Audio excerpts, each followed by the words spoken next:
Hello, hello. Hi, everybody. Welcome, welcome. Can you all see and hear me okay?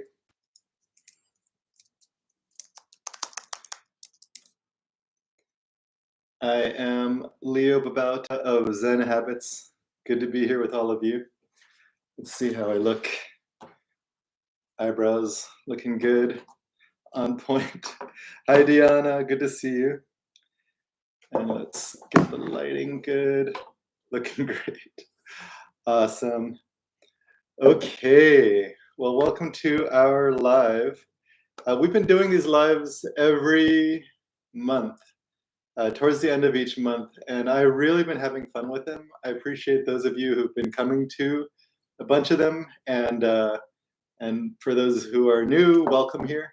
But they're fun because I get to interact with you through chat. You can ask questions, tell me what's resonating with you as I talk, and so this is a really great way for me to engage with Zen Habits readers and the Zen Habits YouTube community, which has been growing a lot. If you're not already subscribed, please do subscribe to the channel. It really helps. But let's talk about today's topic. Our topic is creating aliveness in work and life. And so aliveness is a topic that has been really alive for me lately because I've noticed a tendency not only in myself but in a lot of the people that I work with to kind of dull their lives, to kind of go through life, kind of get through life, doing what we have to do, checking the boxes, and we're not really feeling joy, we're not feeling lit up, we're not feeling like the full expression of who we are in our lives. So I wanted to bring that as a topic. So that's what we're going to talk about. Phil's here. Hi, Phil. David, great to see you. Helene, awesome. If you're here watching, feel free to put in the chat where you are in the world. It's good to know that we're talking to some humans here, and it's great to know where you are. And so, is aliveness, creating aliveness in your life, a topic that you're interested in? I'd love to hear from you as well. Okay, and one thing that I recommend in any kind of workshop or YouTube live or webinar that I do is to fully be here. And this is a practice that is very relevant to this topic, is fully being here in with whatever you're doing. And you know what? Let me just check my microphone to make sure I'm using the right one. I think I am. Okay. I have my good microphone here. Do you hear this? Okay. Um, so yeah, so being fully here, thank you. Being fully here with whatever you're doing is really relevant to creating aliveness, because a lot of times we have half of our attention on, let's say, watching a webinar or a video, and then half we're doing our emails or whatever else we might be doing on the web. And so we're kind of like splitting our attention. And part of that is like a little bit of FOMO, like I want to be doing that, but I also want to be doing this. Part of it is a feeling of pressure that we need to get everything done. But the result of that kind of a habit is that we're never really fully in anything that we're doing. And that is a part of what helps to create that like non-aliveness. We kind of walk through life as kind of half alive. So that's a part of it. And we're going to talk a little bit more about that. Madison, Wisconsin. Welcome, Morgan. Trying to bring joy into my projects. I love it. Okay, yeah, make it so it's not just a to-do list being checked off. Amazing. By the way, I have family from Wisconsin. I've never been, but my mom is from there. She was born in Neenah, and so is my grandma and grandpa. So anyway, Wisconsin has a place in my heart. Okay, so Fully be here, practice here with us. Practice not just kind of getting through the day or getting through this webinar or checking something off your list, like, okay, watch that webinar, but actually be really engaged with it. Put stuff into the chat, questions, let this be something that's really relevant to what you're facing right now, and then engage with it. Okay, so some of the topics we're going to talk about is why we get stuck in just getting through our day. So we're going to look at that. We're going to talk about what the power is, the opportunity of bringing aliveness to our work and our lives. And then we're going to talk about some practical ways to actually create that aliveness in whatever you're doing. Okay, how does that sound? Sound good? Okay. I wanted to acknowledge Deanna here. You can see Deanna in the chat. She is a part of the Zen Habits team, and specifically someone who really helps to create this YouTube channel. And so we wouldn't be here in this YouTube channel if it weren't for Deanna. So credit to her, and thank you for all of the great work you've been doing here. Not easy stuff. So really, when I get to show up and look pretty and create the content, but then she helps to guide that and shape it and put it out there. Okay, so let's talk about the why and the kind of the how we get to where we get to. I'm seeing Susan from Mid-Hudson Valley. Oh, beautiful spot in the world. Ultimately here to fully harness the creative impulses behind my mission. Awesome. Glad to have you here, Susan. Let's see. So how do we create kind of the just getting through our lives? Well, part of it, I think naturally humans are joy and aliveness and love and wonder and curiosity and adventure. This is kind of naturally what we are. And if you look at little kids who haven't been like dampened yet, that is what they are. They're just like, oh, we get to play, we get to like connect with each other. They're just so open-hearted and joyful. They just like run around wild when they get to a playground or see some Legos or whatever. That's kind of our natural aliveness. And so all of us, everyone watching this and in the chat here, we have that as a natural quality. It's just we just are expressed as aliveness and joy and play. But at some point we learn to tampen that down, just dampen the whole thing. And the tampen, is that a word? To tamp it down, to push it down, to dampen it. And so why do we do that? Well, because we learn that it's not safe to show up in the world the way that we want to, right? We want to be joyful. We want to be like, yes, we want to be excited and inspired. But at some point, someone taught us, no, you need to be serious. You need to do your work. You need to do all of these things. Otherwise, you're not a good person. You're not going to succeed. You're going to be a loser, whatever it is. And so we got criticized. We got made to feel, not good enough.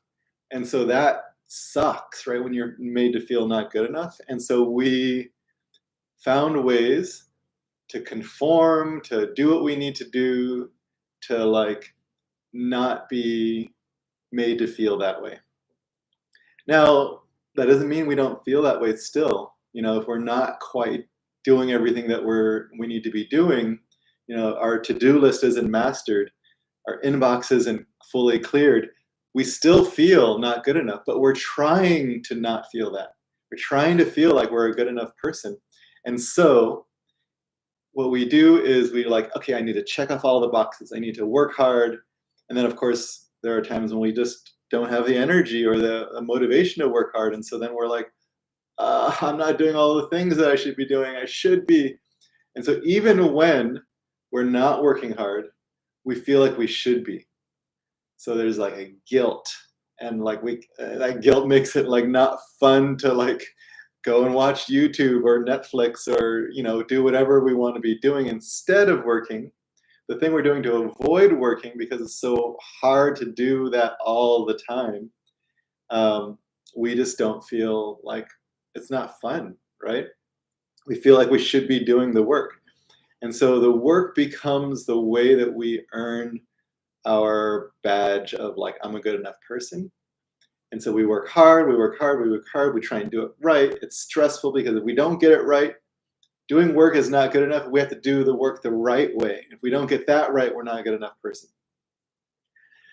So you can see that we're playing this game of life in a way that is stressful, overwhelming, full of guilt, full of burden, full of obligation. And I assert that's not that fun of a game. so, um, and so the result of this game is I'm gonna like do what I need to do to get by, to do it, to be good enough. I'm gonna try and do it the best I can so that it's not something that gets criticized. I'm not gonna be able to do it all the time because it's exhausting. So sometimes I'm gonna avoid it. Sometimes I avoid not just because I'm exhausted, but because not avoiding it is a risk of failing and looking bad and not being good enough. And so it's like I should be doing it, but if I do it, I might fail at it and look stupid. And so there's this tension, and that's stressful. So we tend to avoid those kinds of tasks that have that kind of risk. And then we feel bad about that. And we're kind of like, maybe I'm watching my YouTube, but feeling guilty. And so the result is this is stressful and overwhelming, by the way. The result is we don't feel so great about ourselves. We're doing everything we can to feel good. And then when we don't do that, we're feeling bad. Um, and this really is a draining, stressful, overwhelming um, kind of way to live life.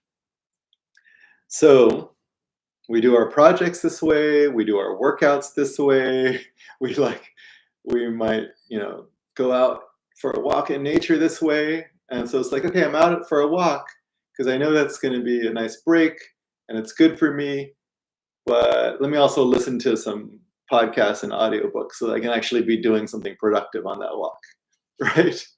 Um, so we kind of start to learn to do everything this way. All right.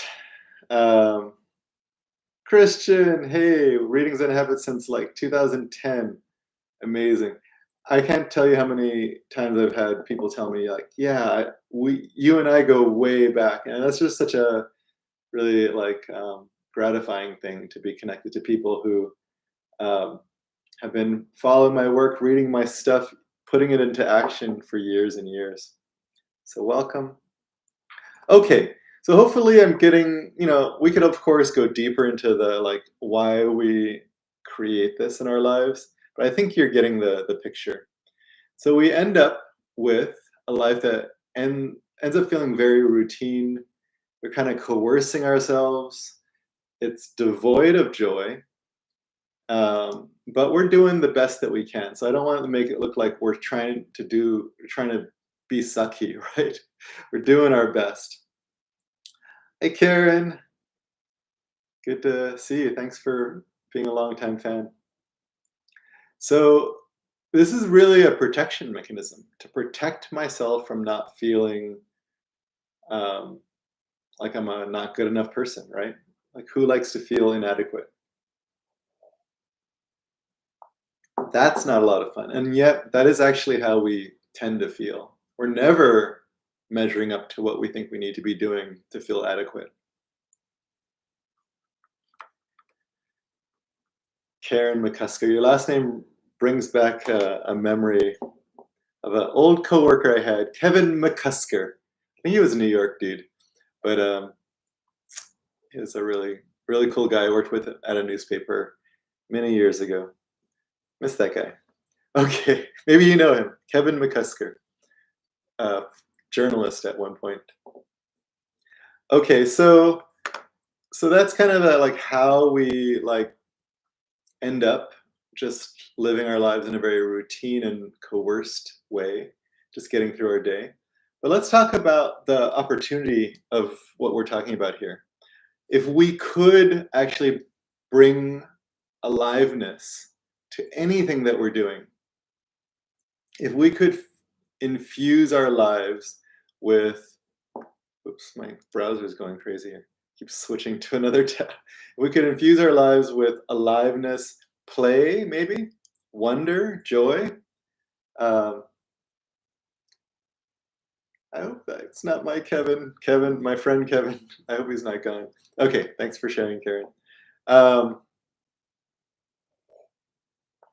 okay, so what? Well, first of all, what's the opportunity? Well, first of all, just feeling alive and having joy and play is, it feels good, right? Like that's an amazing way to live our lives. But there's more. So besides having an experience of life that is lit up and fun, it starts to transform everything that we do. So imagine you have a project, right? And you could do the project in your usual way, like check off the boxes, do what I need to do, force myself, kind of like, just get through it.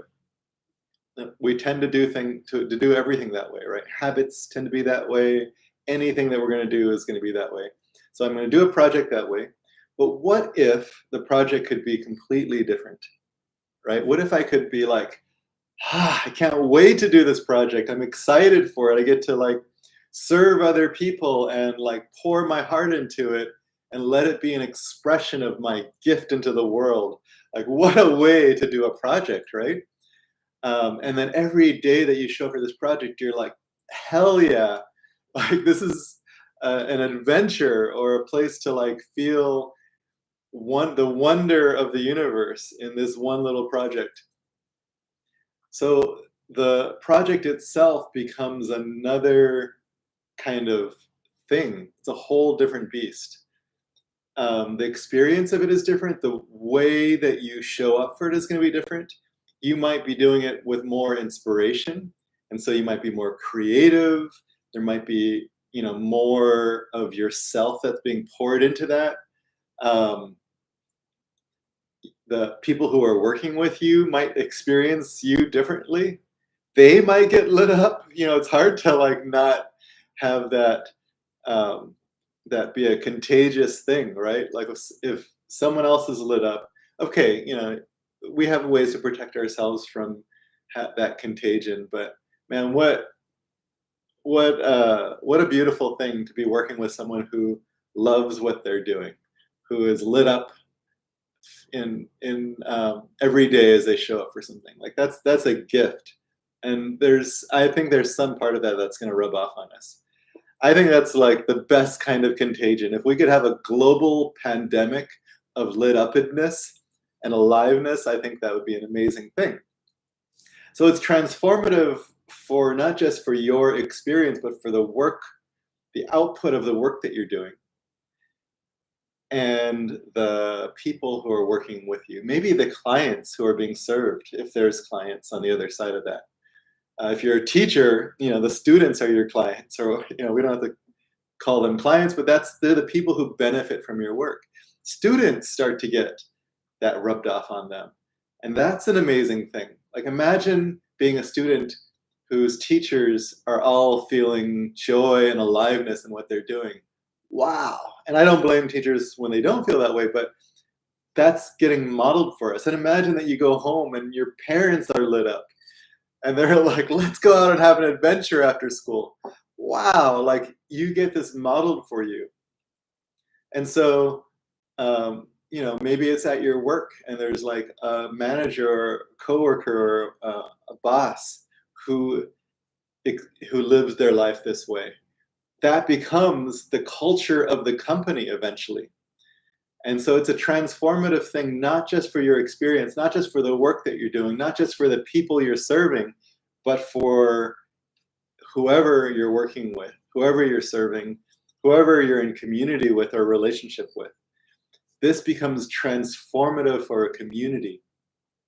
Now, I'm not saying that that's inevitable, that's going to happen, but that's the possibility that starts to open up. I think that the way we structure our lives become different. Instead of it being like, here's how I structure myself to coerce myself or to get through things, maybe I structure things so that there's more play. Maybe I structure things so that I have more opportunity for joy and wonder, curiosity and adventure. So these are possibilities, and who knows? What would you structure your life like if that were the goal? Not to like get stuff done, not to just like get through it, not just to like, do what you should do, but what if you wanted to play a different game? How would you then structure your life, your projects, your work, your workouts? We wouldn't even call them workouts. Maybe we call them playouts, right? And we call them little adventures of activity. So, what would your food look like? Would that change?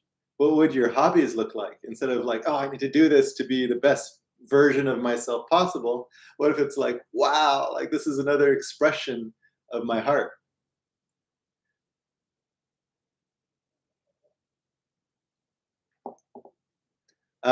So yeah, kind of like being a child again, as Christian's saying.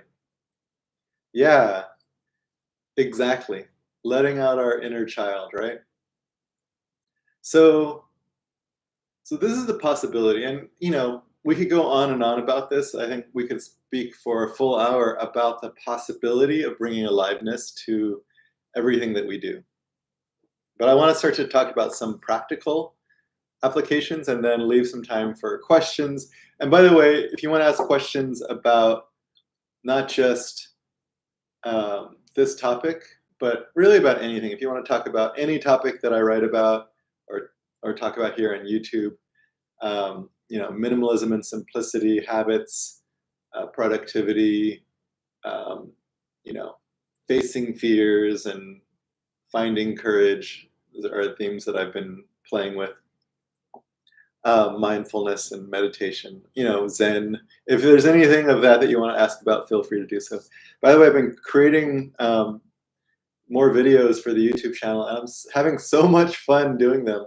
Um, Yeah, there are some videos that I've just created in the last week that should be coming out there in the pipeline, shooting out towards your way. Christian says, I like going to the gym and going from machine to machine having fun, not having such a strict routine.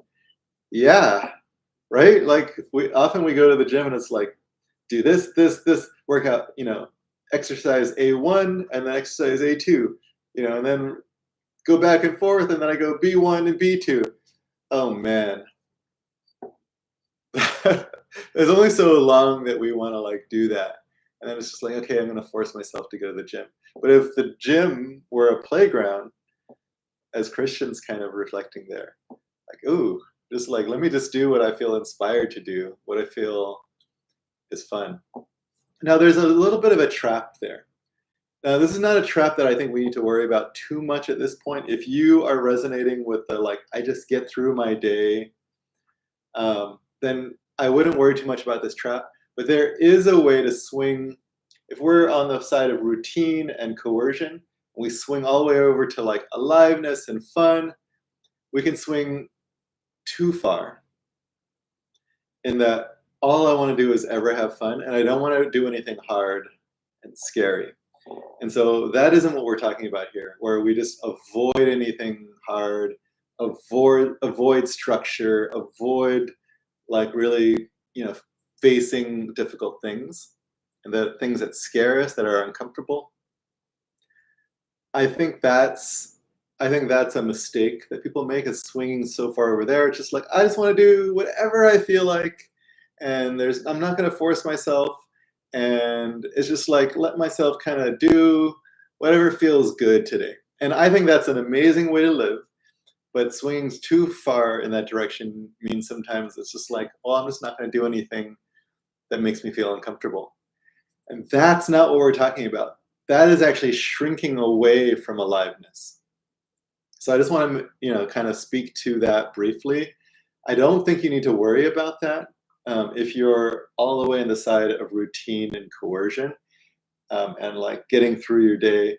that's not really a danger. You're kind of swinging in this direction. You're probably not going to go to the place where you're like, you never do anything you don't want to do. That's kind of, not really a danger if you're over here. But if you're already over here and you're like, I'm actually not doing anything difficult, anything that makes me uncomfortable, then it might be that there's a little bit of adjustment to be made in the other way, because aliveness really comes when we have a mixture of joy and fun with, like, I just did something really hard that feels really amazing, right? Like going on a 4-day hike up mountains. Like, that's uncomfortable and it's hard, but it's also adventurous and fun. And when you get to the top, there's like a satisfaction, like, wow, look at the view that I have here. It was worth the the exertion. So we're not shying away from exertion, because I think aliveness includes exertion. We're not shying away from discomfort, because discomfort can be a part of an amazing adventure, right? We're not trying to like get away from anything that we feel fear, because fear, is actually the most alive moments can have a mixture of fear. At one point, I coined a word. I just smashed two words together: joy fear. Joy fear are those moments that are incredibly meaningful. And the one that really is highlighted for me is the first time I held my first child in my hands, my daughter Chloe. She was this tiny, like tiny little infant in my hands. She was, minutes old, and I just held her, and I felt this incredible mixture of joy and wonder. I was crying. I was so moved, but I was also afraid because I was now responsible for this human being and easily could screw it up. And so this moment was just like one of the most moving, meaningful moments of my life. And I've had many like that, where it's just a mixture of joy and fear that are just some of our most profound moments. So we're not talking about just going to comfort and fun. And I just want to make sure that's a clarifying point, really. Again, not a danger. Yeah, yeah, we can shy away from discipline, and what we're talking about here is bringing discipline in a way that isn't coercion, but is joyful. And that's a balance that is not always easy to find. Yeah, we can shy away from discomfort, and then our lives become very uncomfortable. We can't actually avoid fear and discomfort. Okay, so with that clarified, what are some practical ways to bring more aliveness to our work, to our lives, to everything that we're doing? So we're going to talk about some simple practices, because I find that if we can keep things really simple, then they become actionable, so they become doable, right? If you give someone like something that is like 20 steps long, they just can't implement that. So it's really good to keep our practices really simple. So, has anyone ever heard of glimmers? That's a term my wife taught it to me not too long ago, and then I started hearing it everywhere. It's kind of that one of those things where it's just like, oh, you never heard of it, and then all of a sudden it's everywhere, right? Um, and so I'm not sure exactly where it came from. I have a friend who said it came from an Irish tradition. Um, and I'm not going to be able to define it very well, but it's these kind of little tiny glimmers in life, and they're always available to us if we keep our eyes open. It's also similar to when people go on a wonder walk. They go out into nature and they let themselves feel a sense of awe, AWE, right? Ah, like wow. And awe can often be a feeling that we get when we see the grandness of life, the like majesty. of nature or the universe. So it's just like, wow. But glimmers are these little things. There's a very different scale, but it's the same kind of thing. It's like a little bit of a feeling of magic. And so a glimmer might be, you just see like how the sunlight is rippling over these leaves. And you're just like, ooh, that is just so beautiful. And you just feel a sense of poignancy. Um, Martha Beck. I'm not familiar with her. Cool. Um, yeah, yeah. Again, I don't know that much about that particular term, glimmer, where it comes from, or like how people are using it in the world. But I know for me, it's this sense of magic and in little things, little moments, little whoa. Like I just experience a little sense of magic. And so you can have that in a conversation. You can have that, out in nature, obviously. It could just be a little like leap in your heart sometimes. And so what I wanted to bring into this was the idea, it's a little bit of a contrast, like, looking out into the stars, you're just like blown away by the majesty of the cosmos. And that is something that we have all experienced, or looking out into the ocean, staring into a mountain. These are ones where we can feel a sense of wonder and awe, but it's also available in these little micro kind of moments, and these moments of glimmer and magic. And I find them both to be really, uh, really profound. These moments when we start to wake up to what's actually available in life, and so they're I kind of contrasted them, but actually they're the same thing, right? It's a way to like see life through eyes that actually are willing to see wonder and glimmers and magic, um, and love. Like if you see someone's face and you're just like, oh, this is a human being full of love. Like this is what we want to do, is just really appreciate the love, the magic, the wonder that's available in the world. And so if we were to take that and create a practice from it, actually I would invite you to play with that. What would the practice be for you? Right? Could it be going out for a walk every day where you don't put on the audiobook or the podcast, but actually you practice this? Go out and look for glimmers, look for awe and wonder, look for magic and gratitude, and see how that might allow your heart to lift. And so we want to just let our hearts be uplifted. And that is something that we have to allow, because we have let our hearts be tamped down for so long that it's like, oh, could I let it be lifted a little bit? Could I be moved by someone who's going through something? And so I would think of it as a heart lifting kind of exercise. Let yourself be uplifted by life. You can do it, if you're someone who's on Instagram a lot.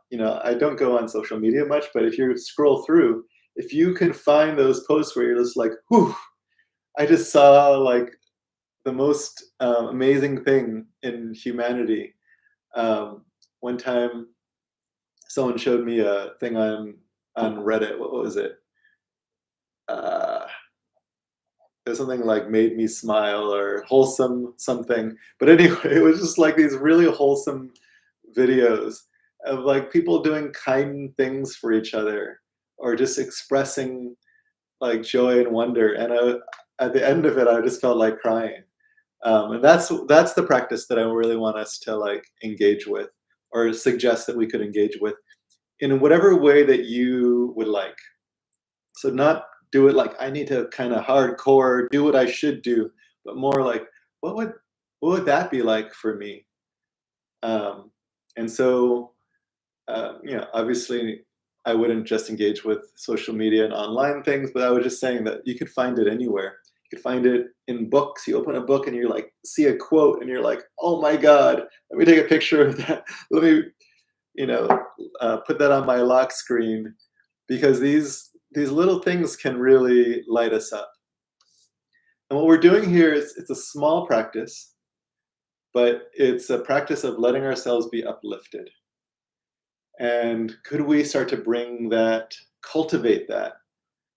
Um, and that's going to lead us to the next practice. This upliftedness, we can find it out in the world, but then we can bring it into whatever we're doing. And so the next practice would be, could I take something that I usually create as routine? When I say create, we create this thing being boring and routine. So for, like I said, workouts, our email, our to-do lists, a project, a meeting. I go to the meeting and I'm just like, right? So that's one place maybe. So something that you've created as boring and dull and routine and coercion and I don't wanna, you've created that in that space. Could you start to bring an uplifted heart to that? And so what we're going to do is create something completely different. So for example, let's take email, right? I do my email, I'm just like trying to get through it. There's so many, I can't ever, it's never ending. And I just have to like do it, do that one, then do that one, then do that one. And it's routine and boring, right? Okay, that's what I usually create when I do email. Now when I do it, could I be like, ooh, Deanna has written to me. I'm like, wow, like this is a human being who I can really appreciate their beauty and their power and their commitment and their like wanting to bring their love to others. So I'm appreciating the person at the other end of this email. In the olden days, before we had email, few of you are old enough to remember what that was like. We might have written letters to each other. Can you believe that? People would like write. I used to do that. That was actually something that I thought I was really good at. But I would be good at as a letter writer.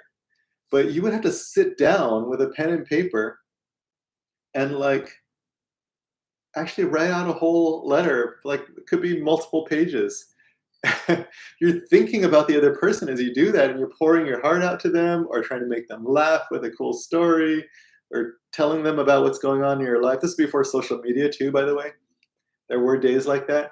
And so I would write letters and I would send it, seal it, address it, send it to the person. And I'd have to wait days or weeks before they would get it. If I was living in Guam at the time, sending it to someone in California, it might be 2 weeks before they actually had it in their hands.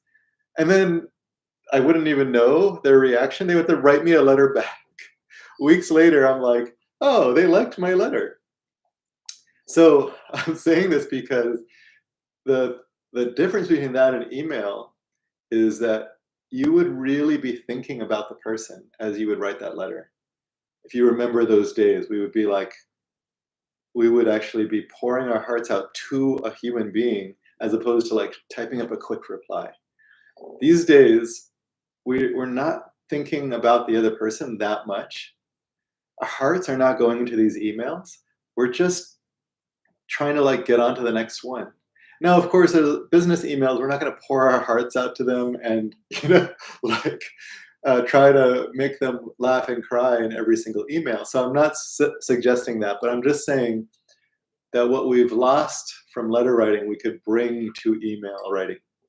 And so this is really a connection to another person. Even in a business setting, you can feel a connection to someone else and just be like appreciating that you have a connection to this person. Like what if you had no one to do business with, right? No one to email. What if there was like, no one who you could, collaborate with?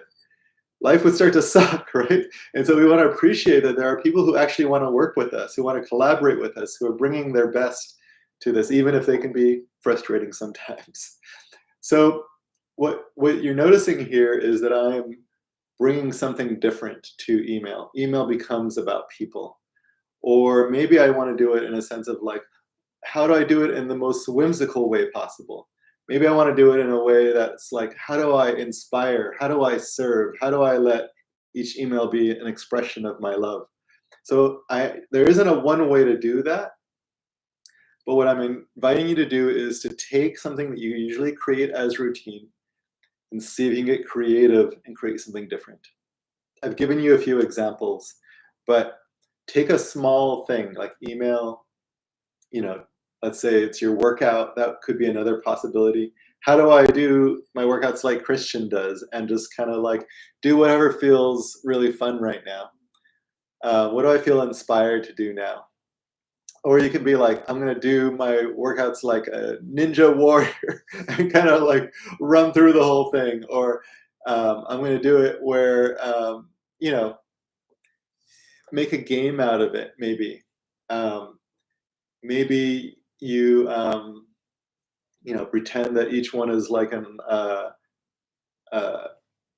one of the fires of Mordor or whatever it is. You know, have fun with it, right? So this is I'm giving you some examples with a workout, but just take one area, not every area of your life, but just one area, and see if you can create something different. Have fun with it. Make it an adventure. Make it a playground. Welcome, Timothy. Okay, we're gonna get to your questions soon. I see a great question from you about someone who can't concentrate. Gianna says, I wrote letters to my best friend, moved to a different country, and they took a month to arrive. Yeah, I was going to high school in California in, let's say, 1990, and moved back to Guam. And I had my dearest friends in Vallejo, California, and I would write them letters because I missed them so much. And yeah, it would take weeks. And then I didn't know if they got the letters, and they would write me back. Sometimes with some perfume on the letters or some tears or whatever it would be. It was like a human touch, maybe some flowers in it, dried flowers. Okay, so that's the second practice, is take something that you would usually create as routine and see if you can create something different. Now, this is going to be a challenge for a lot of people because it's not something that we know how to do. And so I would say, play with it. See if you can try something different. Make art with it. Make magic. Stickers. Yeah. Okay. So that would be practice number 2. And let me just check in our time. I'm going to just give you one more practice, and then we can move on to questions like Timothy. Hi, Barath. How can I have fun while having to work with tight deadlines? Okay, that'll be a good question as well. So third practice.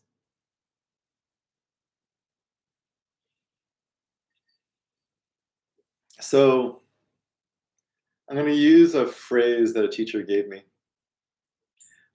The fullest expression of who we are. The fullest expression of who we are.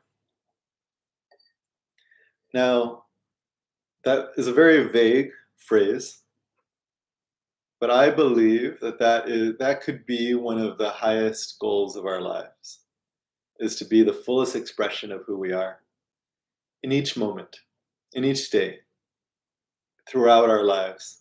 Now, of course, that's not always possible, and it's not about putting pressure on ourselves to do things perfectly. But what if, in this moment, you could ask yourself, what would it be like to be the fullest expression of who I am? And there isn't a set answer to what that means. And so maybe in this moment, the fullest expression of who I am is to let my heart be very tender. To kind of tenderize my heart. Maybe in another moment, it's like having a sense of like joy, like this really big like energy and kind of jumping around and like, getting, whooping it up, right? And another moment, it might be just a sense of gratitude and appreciation for a little glimmer that I found. In another moment, it might be expressing my love in some way to someone else. In another moment, it might be really standing powerfully for what I believe is right, or for standing for calling someone to come join me with their power, right? Calling someone as a fellow like warrior of love into the battle. So really like bringing our most courageous hearts. So calling on the courage of others might be an expression of who I am. In the next moment, maybe it's just going on an adventure and having some play in my life. Who knows what that is, right? So what if I, I asked myself, what would that be like? And then I practiced it. In this moment, what would be the fullest expression of who I am? And this is not about, again, kind of pressuring yourself to do things the right way, but just asking the question and seeing what comes up. So you can sit in meditation and ask yourself, what would be the fullest expression of who I am today? Oh my God, I would like to write a poem. I would like to, make some music. I would like to go on a hike. I would like to invite someone on that hike with me. I would like to, write a handwritten letter to someone. And so some of these are doing, but as you do that, you might think of like how I would like to do that. What would be the way that I could be in that doing? And so maybe you are a being where every particle is infused with love. Where every particle of your body is infused with inspiration. So this is, okay, maybe not a simple practice, but the simple practice is asking yourself this at least on a daily basis. What would be the fullest expression of myself in this moment? And this is a question that can last a lifetime. We can go deeper and deeper into that question. We can explore it. We can play with it. We can let it be the aspiration of who we are in our lives. Okay, that's what I've got for you. Obviously, that one is maybe not so simple to execute, but the simple practice is asking yourself every day. Have a prompt and let that be something that calls something new out in you. Let it be an exploration for life. Okay, let me get to, David has a question here as well. David says, I often feel like I'm too slow at things, especially like things like responding to email and text messages. I feel pressure to respond quickly, yet I also feel I need lots of time and space to answer. Okay, let me get to, actually I'm gonna go in reverse order and see if I can get to David, Bharat, and Timothy's questions. And then if anyone else has any, feel free to put in here, but I'm gonna go in reverse order. So in David's, I feel too slow at responding to, let's say, email or text messages. There's a pressure, and then I also feel like I need a lot of time and space. And so what I want to highlight in that, this is something that it's hard to see when we're in it because it just feels true. But in that, there's a pressure. So where does the pressure come from? It's a pressure to do it right. It's a pressure to not only respond quickly, but to respond in the right way. And this is, again, the game that I talked about earlier, where we're trying to be good enough and kind of do our lives in a way that we can like get that, like safety of I'm a good enough person. This is where that pressure comes from. And I'm not just calling out David, I'm calling that, I'm saying that all of us have this. We have this pressure to do things quickly and do things right and do everything. And this comes from the game that we're playing of I need to be a good enough person. And so what if, imagine that question was already answered. Am I good enough? Am I adequate? Am I lovable? Am I worthy? Am I valuable? Those are all the same question, really. What if that question was answered? Because that question is actually what's underneath all of our stress, all of our overwhelm, all of our guilt, all of our shame, all of our like, I need to do everything right and perfectly. That's the question that we're trying to answer through our actions, and we feel like we're going to fail at it. But what if the question was already answered? And the answer was, yes, you're good enough. And then imagine that, what, I don't know what we all believe in, but imagine that there was a being like God or Buddha who comes down and says, I am 1000% telling you for sure that the answer to that is yes, you are good enough. Now what? Right? If that question's already answered, then what? Right? So how would we answer text messages and emails? Well, if I don't need to answer it in the right way and fast enough, what if, what else could there be? Well, maybe I could just play. Maybe I can let my heart come out in these things. Maybe I can see if there's a way to inspire, or maybe this is just a way to like serve someone else who's going through something or who needs something. And so we want to just let this be an expression of who we are. And it's really hard to be the fullest expression of who we are if we have this pressure of, I need to do it the right way, I need to do it fast enough, I need to do all of it, I need to be good enough. So if we cleared all of that out and none of that was a concern, what then? What could we express? So that's, I'm saying throw out the old framework completely. Okay, Bharat asks, how can I have fun? Well, while having to work with tight deadlines. Same thing. Toss out the pressure of those deadlines. Now, of course, so tight deadlines are in and of themselves not stressful. And so we add stress on it that if I don't meet those deadlines, I'm going to be a not good enough person. So imagine that instead we didn't have that question, right? Am I going to fail? And am I going to be good enough?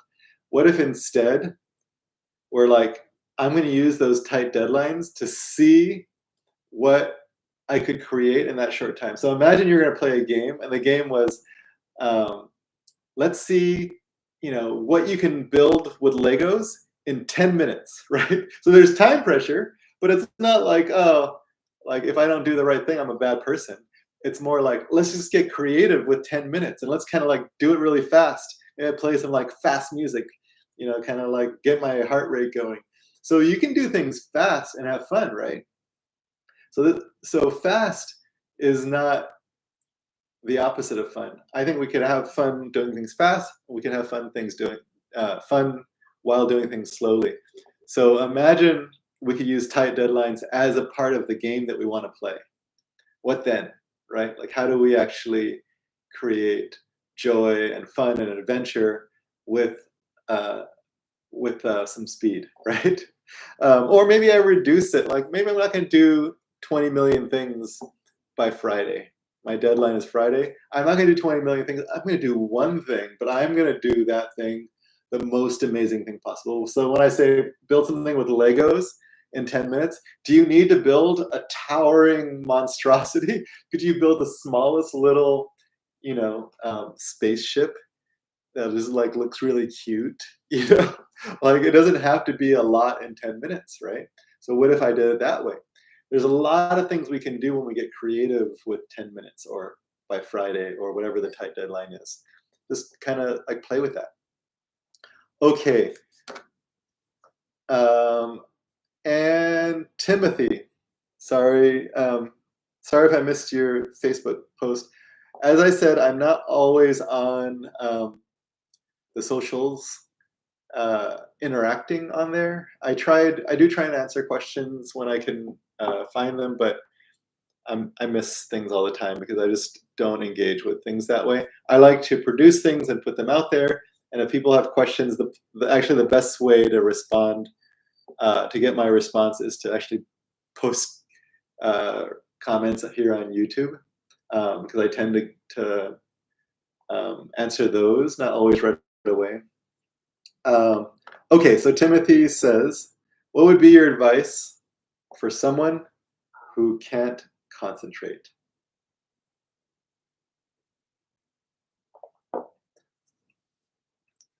I would say it's rare that someone can't concentrate at all.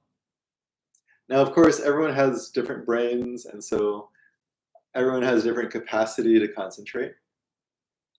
But it's very rare that someone has a condition where they can't concentrate at all. Even if you have ADHD or some other neurodiverse kind of condition, it's rare that you can't concentrate at all. One of the things that makes things difficult to concentrate, no matter what your brain is like, is habitual things. So we just have a habitual thing of switching back and forth. And so we can actually change that habit by removing kind of the things that allow us to switch back and forth. So like lots of browser tabs, lots of apps, lots of things on our phone, lots of notifications.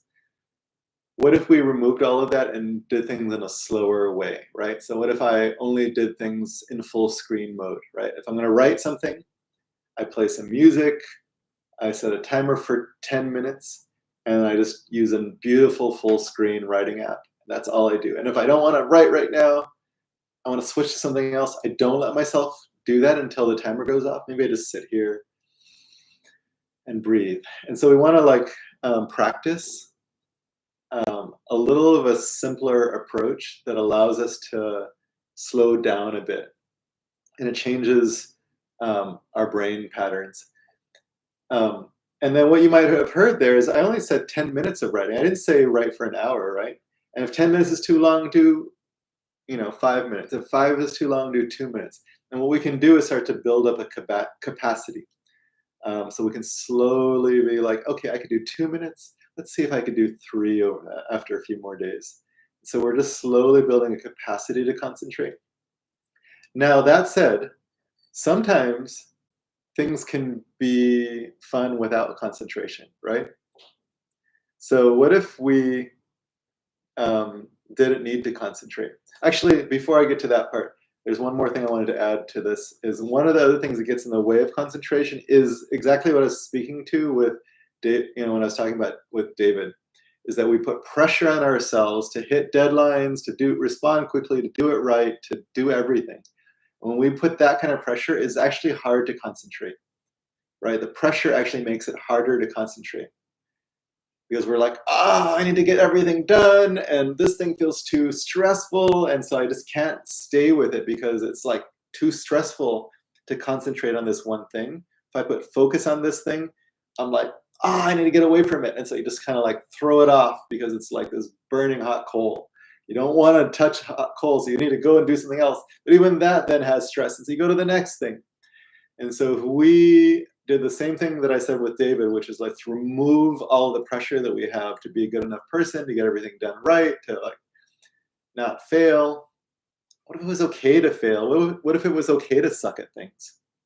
What if it was okay to not know how to do things very well, to be a learner, right? Then it's like, okay, I can relax the pressure, and then concentration comes a little bit easier. But that said, there are days when we just can't concentrate. Our brain just won't do it. And for some people, that is most of the time, right? Like 80% of the time, I can't concentrate. We can make use of the 20% that you can, but if 80% of the time I can't, then I might say, well, what could my life be without needing to concentrate, right? And I've seen artists, for example, who have multiple canvases going, and they go over here and they do a few brush strokes over here, then they go over here and they throw things at the canvas, then they come over here and they like do a little sketch, and they're kind of moving around, and that could be incredibly fun. So what if you could allow yourself to create the art of your life, whatever that is? It could be doing email or to-do lists. What if that could be a way to like, I'm going to do multiple canvases and just let myself have fun with that? I don't need to concentrate. Sometimes people are like, I need to be a certain way. I need to be a certain kind of person who focuses. But that's not always like the only way to live life.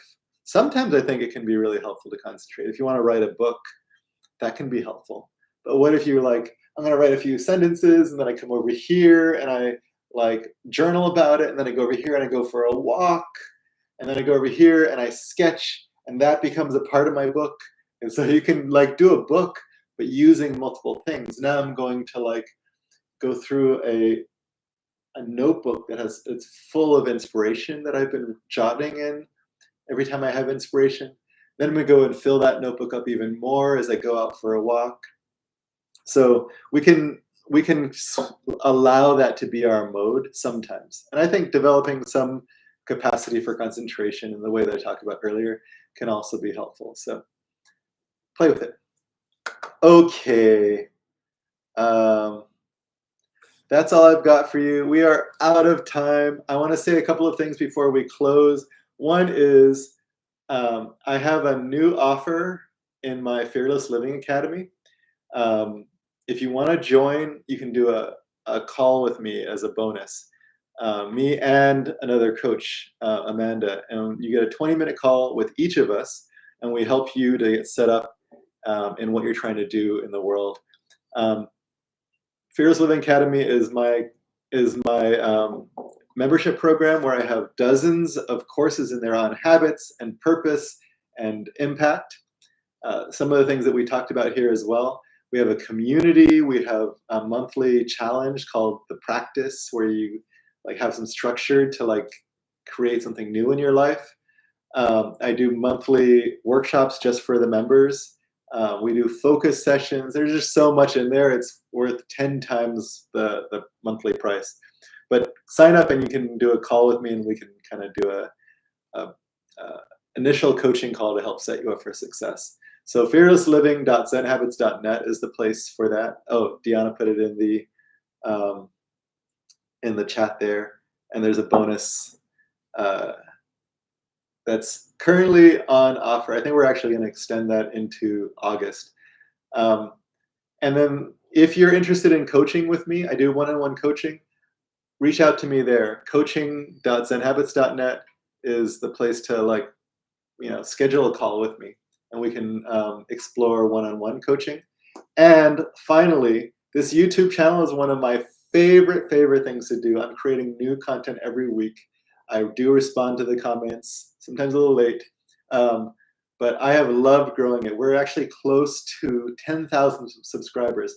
So if you can help me get there, please subscribe, share this with others. Liking the videos helps others to find it as well, and leaving comments is really incredible. We're building a community, a Zen Habits community here on YouTube, and I think that's amazing. I love creating the videos for Zen Habits YouTube. So please subscribe. I do these lives every month as well, and so you get notifications of that if you subscribe. But yeah, keep engaging, and thank you for showing up. I am wishing you some aliveness in your day, expanding that with glimmers and wonder and awe and adventure and play, and knowing that you are already good enough.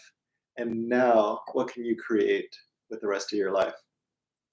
Please, my prayer for you is to be the fullest expression of who you are.